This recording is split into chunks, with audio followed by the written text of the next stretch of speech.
Hey guys, how's it going? Anthony Muthurajah here. Today I decided to do something a little different, alright? This is not a lesson, sorry to disappoint, but this is something that I really feel like I need to open up about and share with you all. And this will also give you a little insight into what's the story behind not just my new record, but even the previous record. So I want to circle back to 2010. That's when I first started playing the bass. And by that, I mean actually playing the bass and not just playing root notes, because that goes back longer than that. But I entered a music college in Malaysia, which was partnered up with Berklee College of Music. I'm not sure if they're still in the partnership program. Went in as a guitar player, full of energy, full of life, only to realize, man, there's a lot of guitar players, one, and there's not enough bass players. So I was playing a lot of bass for a lot of people's recitals and exams and auditions and whatnot.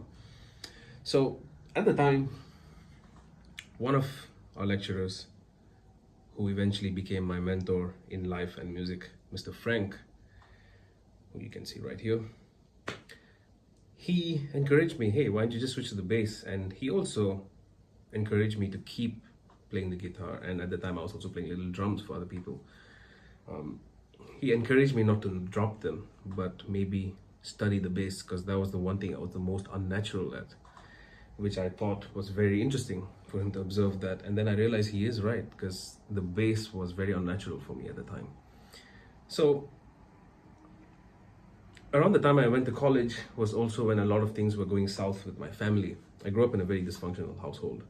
So my brother was tasked with taking care of my educational needs. That went south because many things happened. Life is life. So in my first semester, I had to figure out ways to earn a living. And the extremes I've gone through is incredible, to say the least. I don't know how I managed to do that, but through the course of 2 or 3 semesters, I was hanging in there, somehow managing to keep up with the fees with the help of some family, help of some friends who I'll never forget. Entered my 4th semester and I was just knackered because there was not enough work for me to get money going, for me to live and look after my folks and do a whole bunch of things. So I turned to my college and said, hey, maybe we could work out a deal. Maybe you could give me a scholarship. I don't have to go to Berklee. I'll just do my degree here. And in return, upon graduation, I'll work here, maybe 4 to 5 years. We could figure out something, because at that point, not that I was desperate, but I really needed to figure something out that was a little more stable than just hustling every day. They agreed, but again, that went south, because me and the director of the college, or president, whatever, we butted heads a lot because of certain things that was happening in college. Doing a tribute show, a week before my student visa was about to run out, I get an email saying my scholarship has been revoked. Please find alternative means to continue your study here and to clear your debt. That's a major low blow.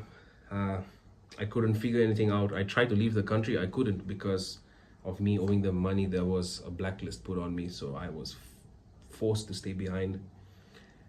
And in the process of trying to figure that out, try to get a work visa and all that stuff, I ended up becoming an illegal immigrant. Okay, and it all happened rather quickly, yet so slowly. So that's one of the shitty things about going through a rough patch in life. Time goes by real quick, but every moment that you have the experience feels so slow. And despite the hustle, despite being illegal and whatnot, having to watch my back at every gig. Sip of coffee, guys. Despite having to do all those things, I would sit and shed like a mofo. I was on end, get my alternate picking down, my scales, everything. Just I relentlessly went at it because Mr. Frank was there, pushing my ass no matter what happened, even after I was out of college. So this part of my life where I was illegal was kept hidden within a close circle of friends and my girlfriend at the time. Fast forward to 2014, June, I landed a really solid gig in Kuala Lumpur, playing with Muthurajah, phenomenal drummer. He was just astonished at the fact that I was in town, living there, because that was a gig I can very proudly now say that I really killed. I aced it it was so easy for me to get the gig happening and just play my parts down despite the music being extremely difficult. And he told me that, you know what, I think it's time you moved and look for something new. Of course, I can't just tell him, yeah, man, but I'm illegal, you know. So I thought to myself, man, I need to get out. So somehow things fell into place. I managed to clear my name on the immigration. I left Malaysia October 2014. Went to Sri Lanka for a bit, visited my folks, and moved to the Middle East, to Doha. Things started looking up there. Again, things went to shit when things ended between me and my girlfriend at the time. And I really allowed myself to just be broken by that, which now when I think back is just fucking hilarious, actually. So from there, somehow I found myself in Dubai because my brother Jonathan moved here in the meantime. Me moving here really put us in a financial fix. And for some reason, I kept thinking to myself, man, will the hustle ever end? Okay, this is about 5 years into the hustle. And it was very hard. I went on months without gigs, maybe one gig in 3 months. And it's funny because I don't think I suck, right? But I wasn't getting hired for various reasons that I don't want to talk about in this video. So through the hustle, one thing I kept doing repeatedly was neglecting a lot of people that I should have not sidelined. And one of them is Mr. Frank. So I would say the hustle kept going, and then 2018 was a shape-shifting year for me because I started to see a change in my life, in my brother's life, in our lives, financially, in terms of stability. I started to see that there was a little bit of hope and things started looking up. And then 2019 really solidified that for me when I put out my first record, and that's when I realized, you know what, not too shabby, you know, for somebody who was running away from the police, trying to avoid being arrested, to putting out an album of original music.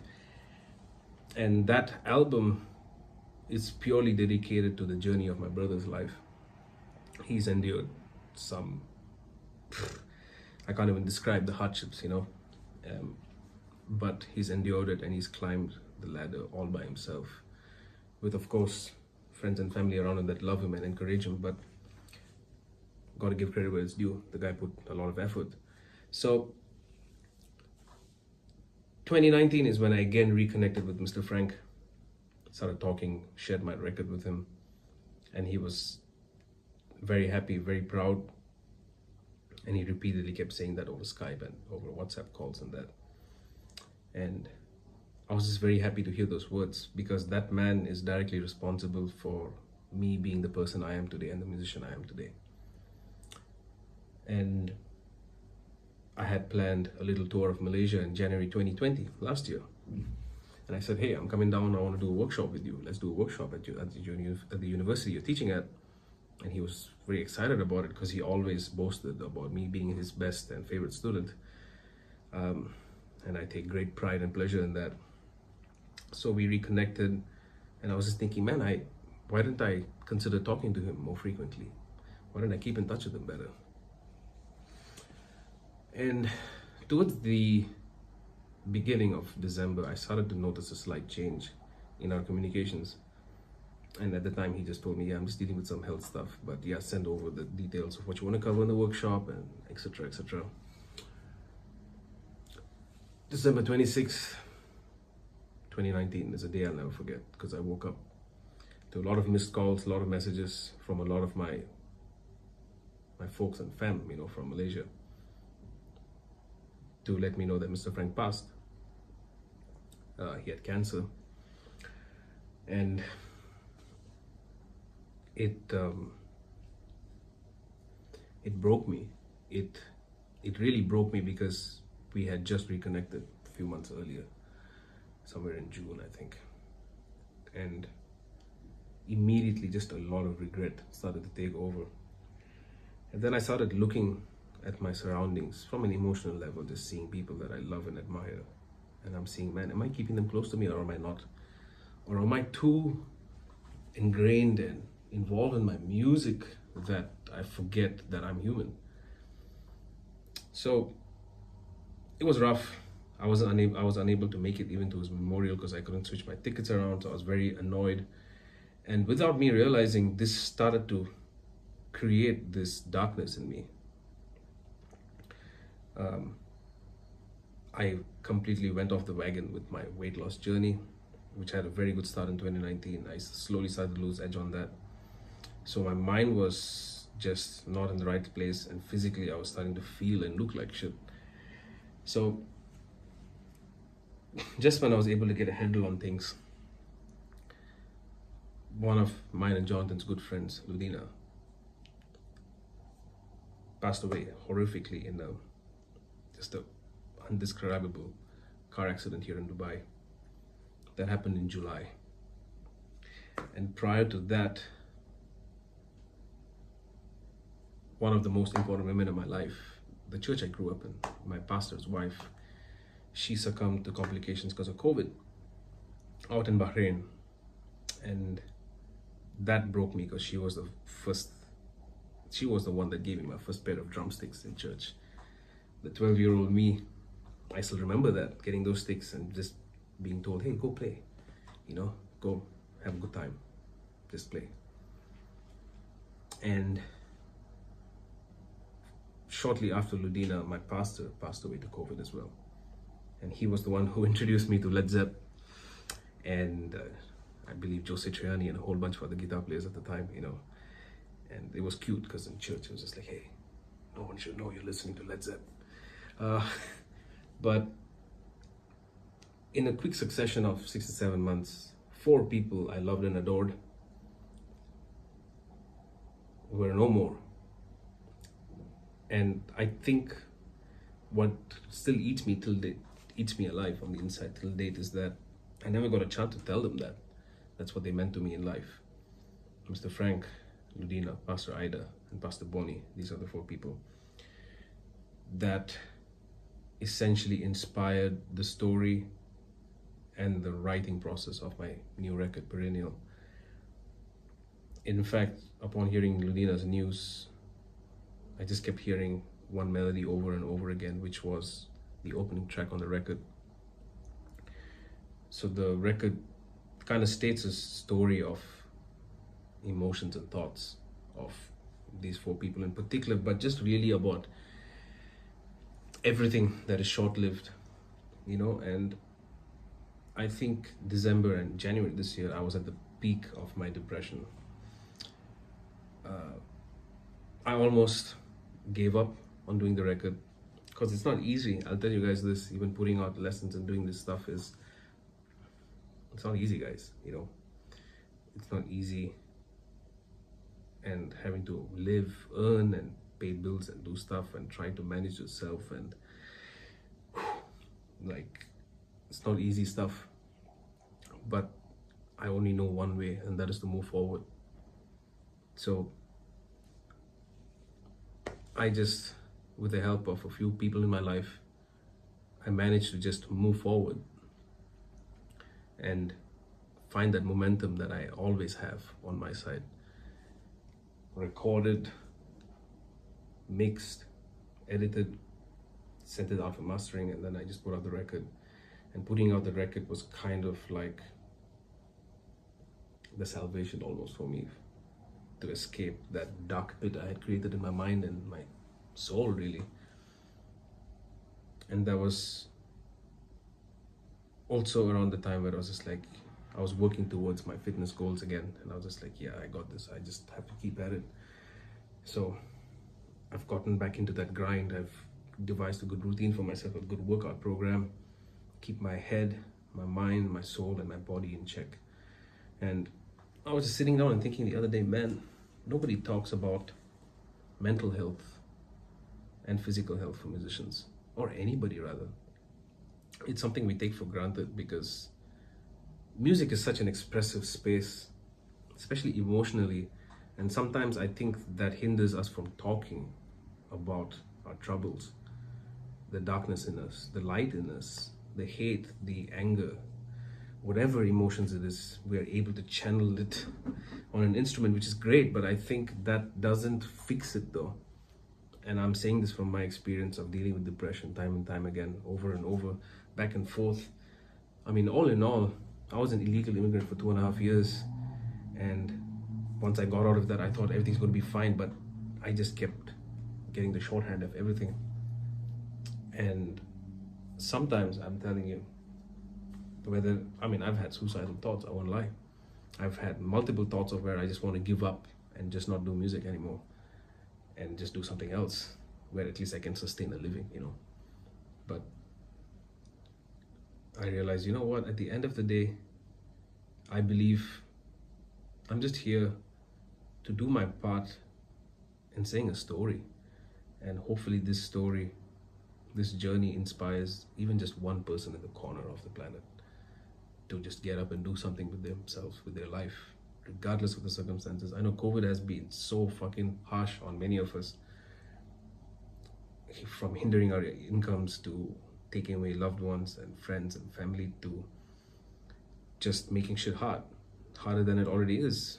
But no matter who you are, ladies and gents, if your head is not in the right space, find help. If you can't afford professional help, find a friend, or there is a good app out there, BetterHelp, where it's a slightly more affordable option for therapy. Just don't fight it, don't avoid the pain you feel here and here. Don't, because it will fight you back harder than you think. Trust me. So yeah, I was in deep contemplation whether I want to do this video or not, and I thought, you know what, I'm just going to do it because I think it's important and I want to share my experience with you. I didn't go into great detail because otherwise this video would never end, but I really hope you have the strength and the courage to just push through everything in life, the good and bad. Just keep moving forward, one step at a time.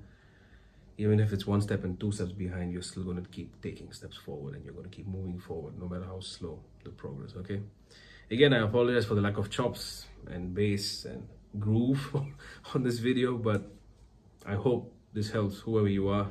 All right, if you feel like you want to talk to me, drop me a message, drop me an email, reach out to me, and let's talk.